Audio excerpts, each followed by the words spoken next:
திருமண முறிவு அதிகம் இல்லாத தேசம் நமது தேசம்ங்க. கணவன் மனைவிக்குள்ள வேறுபாடு காணப்பட்டாலும் கூட அவர்கள் இணைந்து வாழ காரணம் நம்முடைய முன்னோர்கள் தான்.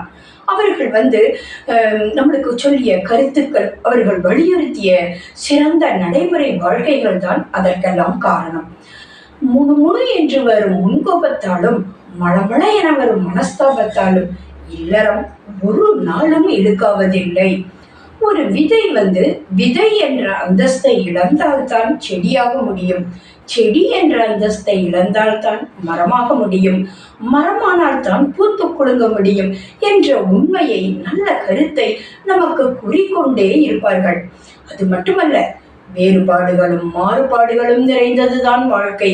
அதுதான் இயல்பானது, இயற்கையானது என்ற கருத்தை வலியுறுத்துவதோடு அவர்கள் கூறியிருந்த கதைகள், ஆன்மீக கதைகள், பாடல்கள் மற்றும் அவர்கள் வணங்கிய தெய்வங்களின் வரலாறுகள் எல்லாம் பார்த்தீங்கன்னா இந்த குடும்ப உறவின் முக்கியத்துவத்தை கூறும் கருத்துக்கள் நிறைந்ததாகத்தான் காணப்படுகிறது. வேறுபாடுகளும் மாறுபாடுகளும் உள்ள குடும்ப உறவை பற்றி கூறும்போது நம் முன்னோர்கள் சிவபெருமானை பற்றி கூறுவார்கள். சிவபெருமானின் குடும்பத்தையே எடுத்துக்கொள்வோம். சிவபெருமானின் வாகனமோ காளை, பார்வதியின் வாகனமோ சிங்கம், சிம்ஹாசினி அவள். சிங்கம் காளையை கொன்றுவிடும். சிங்கமும் காளையும் எதிரிகள். மூத்தவன் கணேசனின் வாகனமோ மூஷிகம், இளையவன் முருகனின் வாகனமோ மயில்.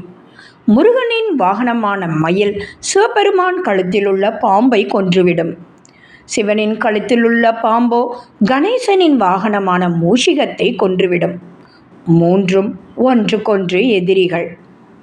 சிவபெருமானோ சுடுகாட்டில் உள்ள சாம்பலை பூச்சிக்கொண்டு திரிபவர்.